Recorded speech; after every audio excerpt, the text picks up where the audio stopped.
A year ago, if you've been looking to buy a compact car, you really had just two choices. First, if you didn't have the money or just didn't want to spend it, you'd go either to an American car dealer or maybe to one of the Korean options. If you did have the money or you did want to spend it, you'd wind up at either Honda, Toyota, and you'd spend your money there, knowing that in the long run, it would pay for itself. Fast forward 12 months, and there are a lot more options on the market. There's the Chevy Cruze, there's the new Ford Focus, and then there's this, the brand new 2011 Hyundai Elantra.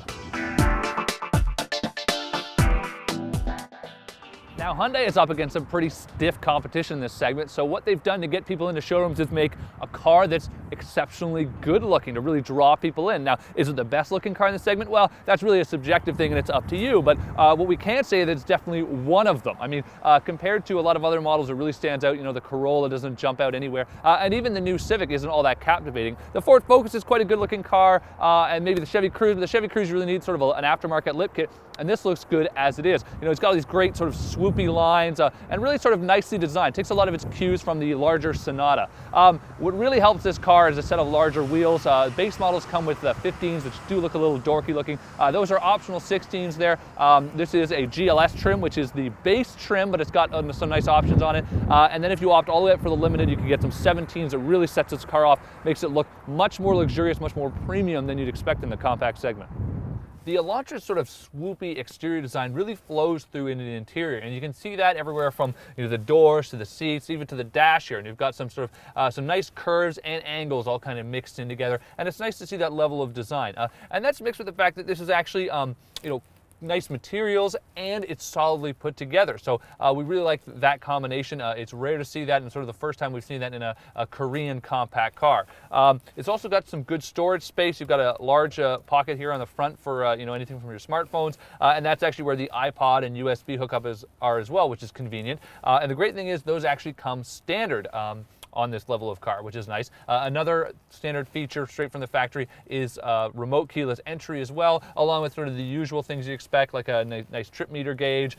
You've got a lot of your power windows and stuff like that. So it is well equipped.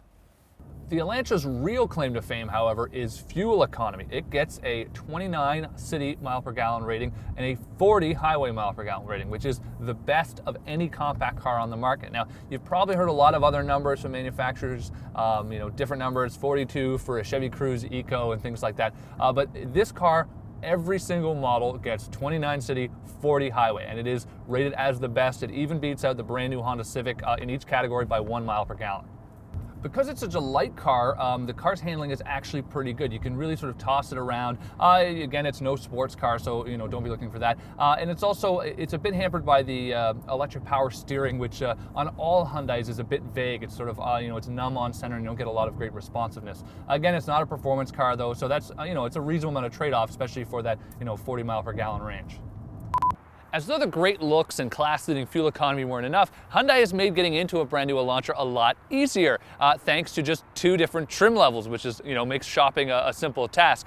They've also priced it at $14,830 to start, which is very attractive. But be wary of that number, as that only counts for a manual transmission model, and that model doesn't even come with air conditioning, which really should be standard now. So for something that you're going to want to drive with a manual transmission and a couple bells and whistles, you're looking at just around $17,000, and add on $550 for the 16-inch wheels and some nice other features inside, like the Bluetooth and the steering wheel audio controls.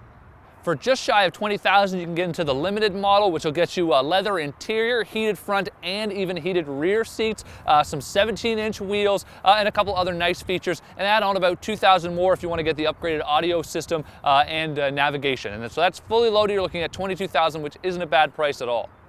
So add in that pricing to what is now one of the most attractive packages in the compact segment, and the Honda Civic and Toyota Corolla now have a very serious competitor on their hands.